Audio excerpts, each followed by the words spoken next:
Halo semuanya, selamat datang di ulasan kita kali ini. Pernah kepikiran nggak gimana caranya sebuah negara yang lagi diambang kebangkrutan total bisa tiba-tiba bangkit balik dalam waktu yang super singkat?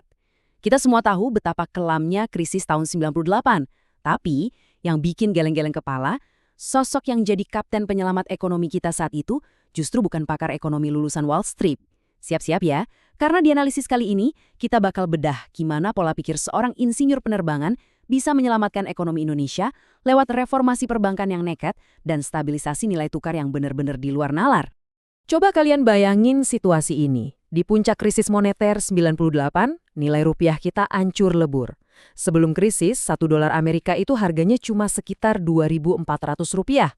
Terus tiba-tiba, boom, angkanya meroket liar. Nembus level yang super mengerikan, Rp17.000 per dolar. Kepanikan pecah di mana-mana. Ini bukan cuma soal angka di layar trading loh. Ini momen di mana tabungan masyarakat, harga sembako, dan utang negara hancur berantakan dalam hitungan hari. Uang rasanya udah nggak ada nilainya lagi. Kalau kita lihat perbandingan indikator makroekonominya, skalanya benar-benar bikin merinding. Coba deh perhatiin tingkat inflasinya. Dari yang tadinya anteng di 6,5% pada tahun 96, tiba-tiba meledak jadi 77,6% di tahun 98. Gila banget kan? Artinya, harga barang-barang melambung sampai nggak masuk akal. Pertumbuhan ekonomi kita yang awalnya sehat banget di 7,8%, langsung terjun bebas ke minus 13,7%. Secara harfiah, mesin ekonomi Indonesia waktu itu bukan cuma mogok, tapi beneran lagi kebakaran hebat. Nah, di tengah kaos luar biasa ini, muncullah plot twist terbesar dalam sejarah bangsa kita. Tongkat estafet kepemimpinan jatuh ke tangan Presiden B.J. Habibie. Komunitas internasional saat itu langsung mikir, tunggu dulu, gimana caranya Bapak pembuat pesawat ini ngebenerin ekonomi yang lagi hancur lebur? Banyak banget pemimpin asing yang ragu. Beliau itu kan seorang teknokrat, ahli aeronautika kelas dunia, tapi sama sekali bukan ekonom. Gimana mungkin beliau bisa jadi nahkoda ngelewatin badai finansial terburuk se-Asia ini? Ternyata jawabannya ada di cara beliau mikir yang super unik. Habibie ngeliat ekonomi yang lagi hancur ini persis kayak pesawat terbang yang lagi ngalamin stall atau kehilangan daya angkat di udara. Hidung pesawat udah ngarah ke atas, kecepatannya anjlok, dan pesawat siap-siap jatuh ngebentur bumi. Dalam dunia penerbangan, kalian gak bisa langsung nyuruh pesawat yang lagi stall buat naik lagi. Gak bisa. Kalian harus stabilin dulu pesawatnya. Menyeimbangkan gravitasi sama aerodinamikanya. Filosofinya, stabilkan pesawat sebelum menambah ketinggian. Itulah cetak biru dari seluruh kebijakan perbaikan ekonominya. Buat narik pesawat ekonomi ini biar nggak nabrak tanah, ada 3 tuas kendali utama yang ditarik sama Habibie. Pertama, perbaiki mesin yang rusak, yaitu reformasi sektor perbankan. Kedua, tarik rem darurat lewat kebijakan moneter ketat. Dan ketiga, matikan sistem autopilot yang korup dengan ngasih independensi penuh ke bank sentral. Kita akan bahas satu-satu. Oke, kita masuk ke manuver pertama, ngebenerin mesin pesawatnya alias restrukturisasi perbankan. Logikanya gini, pesawat nggak bakal bisa terbang kalau mesin utamanya hancur kan? Nah, di tahun 98 itu, sistem perbankan kita benar-benar udah sesak napas gara-gara ketiban gunung kredit macet dan kerugian nilai tukar yang parah banget. Sektor keuangan kita praktis lumpuh total.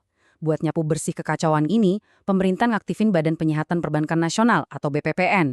BPPN ini ibarat rumah sakit raksasa buat bank-bank yang lagi kritis. Mereka harus gerak cepat ngelakuin triase tanpa ampun.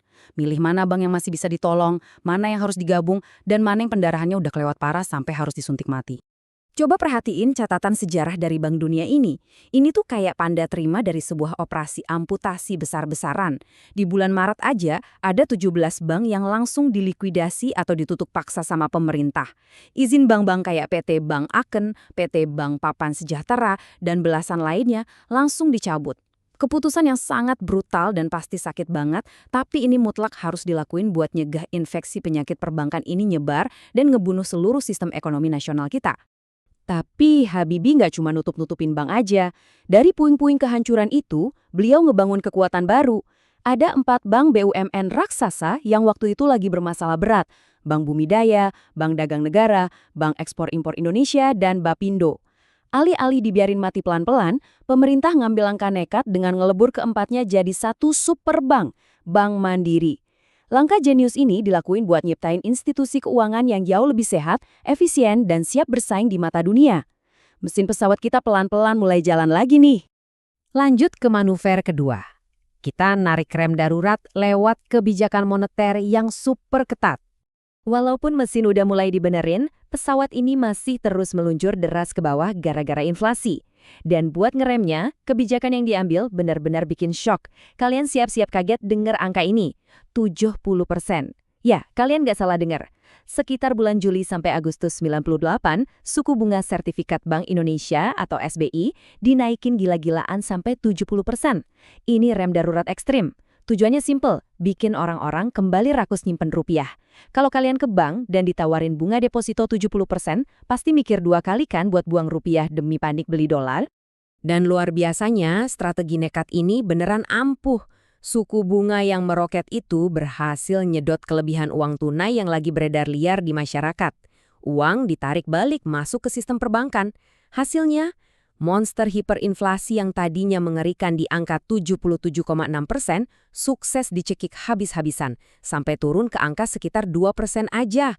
Rem darurat ini bekerja dengan sangat brilian buat nahan pesawat biar nggak langsung nabrak tanah. Sekarang manuver ketiga.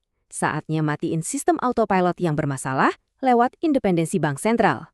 Gini ceritanya. Dulu, pas zaman Orde Baru, sistem autopilot yang saya maksud itu adalah kendali politik yang super beracun terhadap otoritas moneter. Sebelum tahun 99, Bank Indonesia tuh sering banget dipaksa jadi mesin cetak uang pribadinya penguasa buat nutupin defisit proyek-proyek pemerintah atau kroninya. Ini kan resep pasti buat hancur. Nah, Habibie langsung ambil langkah hukum radikal. Beliau ngesahin Undang-Undang Nomor 23 Tahun 1999. Lewat UU ini, tangan Presiden dan Menteri diikat. Mereka nggak boleh lagi ikut campur urusan Bank Indonesia. BI resmi jadi lembaga independen yang tugasnya murni cuma satu, jaga nilai rupiah biar tetap stabil. Langkah keempat, ngeberesin akar masalahnya, yaitu masalah kepercayaan.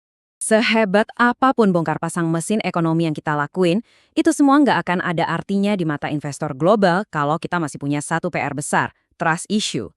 Dunia terlanjur ngelihat Indonesia sebagai negara berisiko tinggi yang korup, otoriter, dan penuh monopoli. Demi ngerebut balik kepercayaan dunia, Habibie ngebut ngelakuin reformasi besar-besaran. Beliau buka keran kebebasan pers lebar-lebarnya, ngebebasin tahanan politik, dan mutusin buat mempercepat pemilu bebas di tahun 99.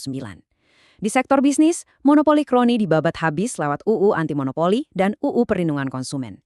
Ini sinyal tegas ke dunia kalau Indonesia udah berubah dan siap berbisnis secara bersih dan transparan. Terakhir, momen pendaratan, kembalinya keperkasaan nilai rupiah kita. Cuma dalam masa jabatan yang sangat-sangat singkat, sekitar 17 bulan aja, pesawat ekonomi ini sukses mendarat darurat dengan selamat. Prinsip stabilisasi sebelum akselerasi yang dibawa Habibie terbukti luar biasa. Rupiah yang sempat terlempar ke level neraka di 17.000 per dolar, perlahan tapi pasti ditarik turun dan mendarat mulus di kisaran 6.500 per dolar di akhir masa jabatannya.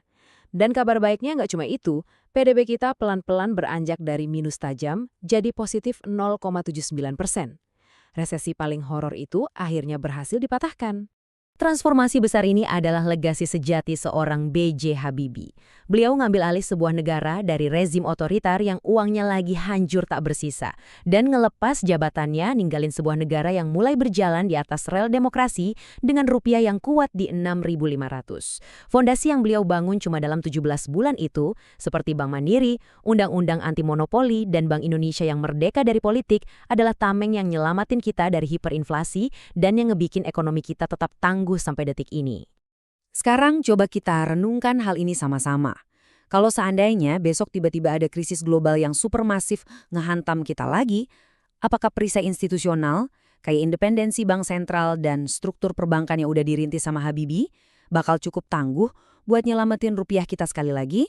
Ingat ya, reformasi perbankan dan ekonomi itu adalah proses yang nggak pernah berhenti, dan tugas kita sekarang buat terus jaga fondasi itu. Oke, terima kasih banyak udah nemenin saya di analisis kali ini. Tetap kritis, tetap melek sejarah, dan sampai jumpa di ulasan seru berikutnya.